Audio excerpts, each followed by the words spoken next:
Oke, sekarang kita bahas mengenai manajemen. Sebelum kita bahas lebih lanjut, kita perlu tahu apa itu pengertian dari manajemen. Nah, manajemen adalah pencapaian tujuan-tujuan organisasional secara efektif dan efisien melalui perencanaan, pengelolaan, kepemimpinan, dan pengendalian sumber daya dari organisasional tersebut. Nah, manajemen sendiri memiliki peran penting bagi suatu organisasi, yaitu membantu untuk menetapkan tujuan yang jelas dan merancang strategi untuk mencapai tujuan tersebut. Dengan perencanaan yang terstruktur dan pengorganisasian yang efektif, organisasi dapat mengarahkan upayanya secara lebih terfokus untuk mencapai tujuan yang telah ditetapkan. Selanjutnya ada 4 fungsi manajemen. Yang pertama, planning. Perencanaan berarti mengidentifikasi berbagai tujuan untuk kinerja organisasi di masa yang mendatang, serta memutuskan tujuan dan penggunaan sumber daya yang diperlukan untuk mencapainya. Nah, yang kedua ada pengelolaan atau organizing. Nah, pengelolaan ini mencakup penentukan tugas, kelompok tugas, dan delegasi orientasi dan mengalokasikan sumber daya di seluruh organisasi. Yang ketiga ada kepemimpinan atau leading. Nah, kepemimpinan berarti menggunakan pengaruh untuk memotivasi karyawan guna mencapai tujuan organisasional. Yang keempat ada pengendalian. Nah, pengendalian ini memotivator aktivitas karyawan, menentukan apakah organisasi sejalan dengan tujuannya dan membuat koreksi yang diperlukan. Kinerja organisasional mengacu pada tingkat efektivitas dan efisiensi suatu organisasi dalam mencapai tujuannya. Kinerja organisasional dapat diukur melalui berbagai indikator seperti produktivitas, kualitas, efisiensi, kepuasan pelanggan, keuangan, dan tanggung jawab sosial, serta inovasi. Kinerja organisasional yang baik penting untuk beberapa alasan. Salah satunya, beberapanya adalah membantu organisasi mencapai tujuannya, terus meningkatkan daya saing, meningkatkan moral karyawan, dan meningkatkan kepercayaan investor. Ada banyak faktor yang dapat mempengaruhi kinerja organisasional, seperti strategi organisasi, struktur organisasi, sumber daya manusia, teknologi, kepemimpinan, dan sebagainya. Organisasi dapat meningkatkan kinerja organisasional dengan menetapkan tujuan yang jelas dan terstruktur, mengembangkan strategi yang efektif untuk mencapai tujuan tersebut, membangun struktur organisasi yang mendukung strategi, mengelola sumber daya manusia dengan baik, menggunakan teknologi yang tepat, dan menyediakan kepemimpinan yang efektif. Kinerja organisasional adalah topik yang kompleks dan penting. Dengan memahami apa itu kinerja organisasional dan apa yang mempengaruhinya, organisasi dapat meningkatkan kinerjanya dan mencapai tujuannya. Selanjutnya ada keterampilan manajemen. Tugas manajer bersifat kompleks dan multidimensional dan juga memerlukan berbagai keterampilan. Nah, meskipun sebagian ahli teori manajemen menyarankan serangkaian keterampilan yang diperlukan untuk mengatur sebuah departemen atau organisasi dapat dikelompokkan menjadi 3. Yang pertama yaitu ada keterampilan konseptual, yaitu kemampuan kognitatif untuk melihat organisasi sebagai suatu sistem utuh dan hubungan antar bagiannya. Nah, keterampilan ini mencakup pemikiran, pemrosesan informasi, dan kemampuan perencanaan manajer. Nah, yang kedua yaitu ada keterampilan interpersonal, yaitu kemampuan manajer untuk bekerja secara efektif bersama anggota tim. Nah, keterampilan ini tercermin lewat kemampuan manajer untuk berhubungan dengan orang lain, termasuk kemampuan memotivasi, memfasilitasi, mengordinasi, dan memimpin. Nah, yang ketiga ada keterampilan teknis. Keterampilan teknis adalah pemahaman dan penguasaan dalam melaksanakan tugas tertentu. Keterampilan ini mencakup penguasaan metode teknik dan peralatan yang digunakan dalam fungsi-fungsi tertentu, seperti rekayasa, manufaktur, atau keuangan. Oke, jadi selanjutnya yaitu jenis-jenis manajemen. Nah, jenis manajemen sendiri itu ada dari perbedaan vertikal dan perbedaan horizontal. Nah, dari perbedaan vertikal itu ada 3 macam, yaitu manajer puncak, manajer menengah, dan manajer lini pertama. Nah, Manajer puncak atau top manager itu menduduki posisi dalam struktur organisasi yang tertinggi dan memiliki tanggung jawab menyeluruh terhadap keseluruhan organisasi. Nah, manajer puncak ini itu biasanya pekerjaannya itu yaitu presiden, direktur, direktur eksekutif, CEO, dan wakil presiden eksekutif. Nah, tugas utama dari manajer puncak ini yaitu menentukan tujuan organisasi, perumusan strategi, terus pemantauan dan interpretasi lingkungan eksternal, serta pengambilan keputusan yang memengaruhi seluruh organisasi. Nah, yang kedua yaitu manajer tingkat menengah atau middle manager. Nah, manajer tingkat menengah ini berada di posisi di tengah dari struktur organisasi.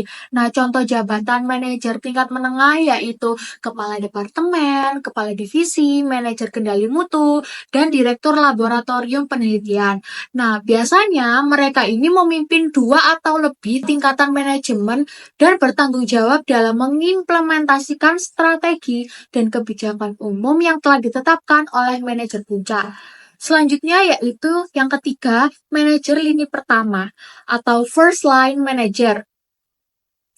Manajer ini berada di tingkatan di bawah dan mereka ini menanggung tanggung jawab langsung terhadap produksi barang dan jasa. Contoh dari manajer lini pertama yaitu supervisor, manajer lini, kepala bagian, dan kepala kantor. Oke, yang kedua yaitu perbedaan horizontal. Perbedaan utama lain dalam tugas manajemen berlangsung secara horizontal. Nah, yang pertama yaitu ada 2, yaitu manajer fungsional dan manajer umum. Manajer fungsional atau functional manager bertanggung jawab bagi departemen-departemen yang mengerjakan tugas fungsional dan memiliki karyawan dengan pelatihan dan keterampilan yang serupa. Departemen fungsional ini mencakup periklanan, penjualan, keuangan, dan sumber daya manusia, dan lain-lain. Misalnya nih, manajer keuangan itu akan bertanggung jawab kepada direktur keuangan sebagai pemegang otoritas tertinggi untuk area keuangan perusahaan. Nah, manajer keuangan ini bertanggung jawab atas pengawasan arus kas masuk dan arus kas keluar dari suatu perusahaan. Yang kedua yaitu manajer umum atau general manager. Manajer umum ini bertanggung jawab terhadap sejumlah departemen yang mengerjakan beragam fungsi. Jadi manajer fungsional ini menduduki posisi menengah dalam hierarki manajemen dan berfungsi sebagai penghubung antara manajer tingkat atas dan manajer tingkat bawah, seperti supervisor, mandor dalam rantai komando. Di sisi lain, manajer umum menempati posisi yang lebih tinggi dan tugas mereka mungkin melibatkan pengawasan beberapa departemen seperti operasi dan pemasaran. Dengan kata lain, mereka memiliki tanggung jawab untuk mengawasi beberapa manajer fungsional. Oke, yang selanjutnya adalah aktivitas manajer. Sebagai pemimpin atau atasan langsung dari karyawan, manajer bertanggung jawab terhadap kinerja sebuah tim dalam perusahaan. Tugas manajer yang paling pokok adalah memimpin, mengarahkan, mengawasi staf untuk bekerja sama mencapai tujuan organisasi. Seorang manajer yang hebat akan membentuk tim yang bekerja untuk membantu perusahaan mewujudkan visi bisnis. Nah, selanjutnya adalah ada 4 beberapa peran manajer. Yang pertama adalah perencanaan. Seorang manajer berusaha bersama jajarannya di organisasi merencanakan bagaimana setiap divisi akan bekerja untuk mengembangkan perusahaan dan mencapai tujuan. Yang kedua ada pengaturan. Tugas manajer selanjutnya adalah mengatur dan mengelola tim agar sejalan dengan tujuan organisasi. Tanggung jawab ini meliputi perencanaan pekerjaan, pembagian, dan pendistribusian tugas ke setiap staf, penetapan target, penyusunan prosedur operasional dan standar kerja, serta penerapan proses kerja yang efisien. Nomor 3 ada pengawasan.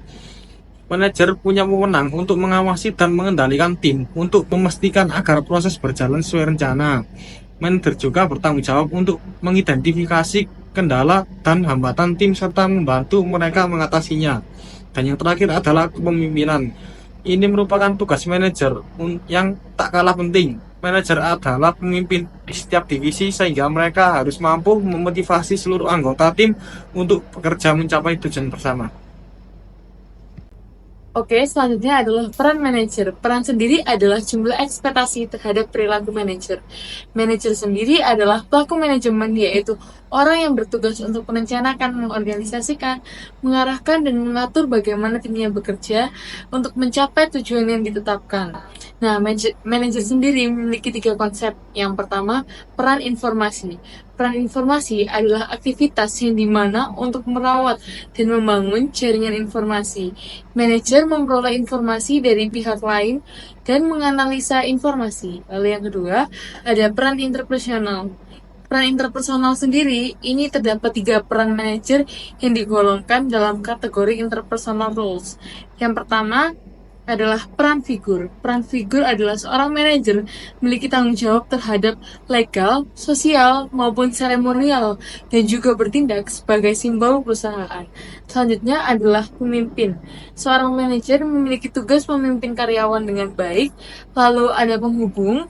Penghubung adalah setiap manajer perlu membangun dan memelihara dan menjaga komunikasi dengan mitra bisnis internal maupun eksternal.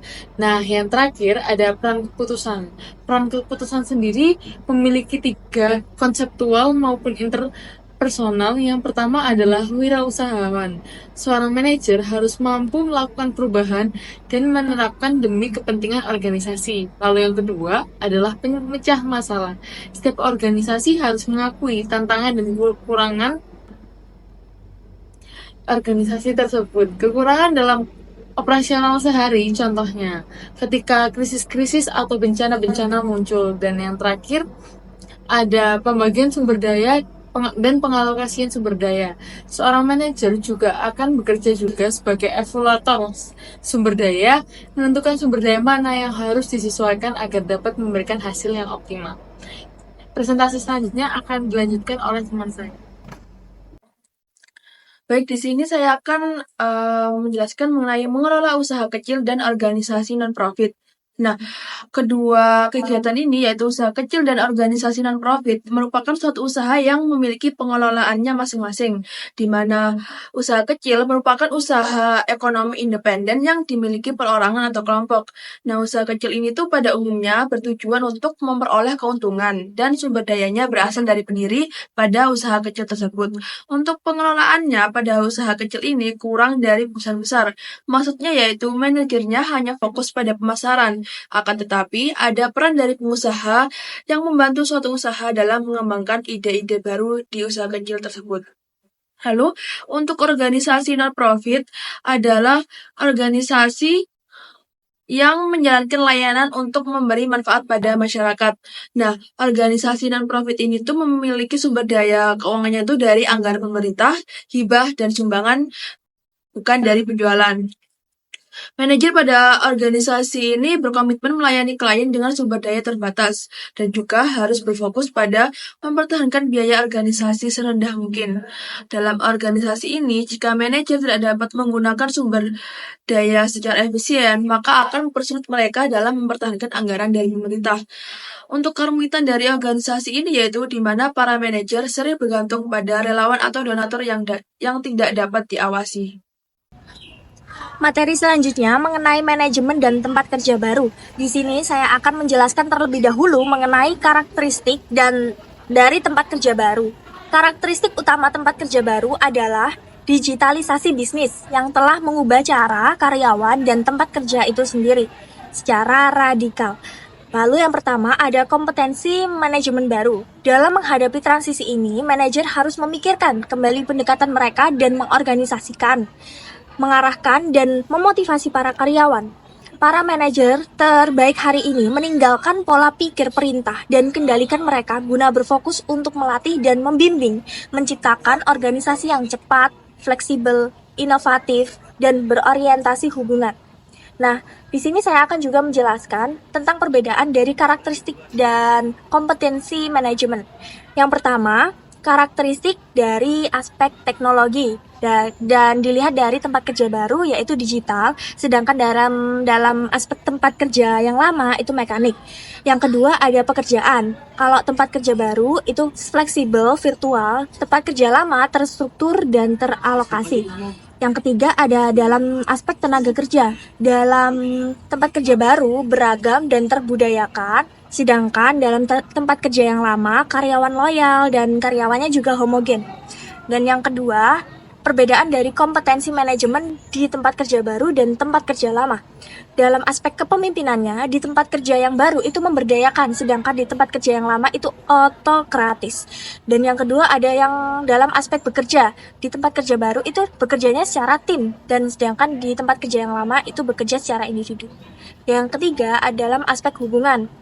Dalam aspek hubungan di tempat kerja baru itu bersifat kolaborasi, sedangkan di tempat kerja yang lama itu bersifat konflik dan kompetensi.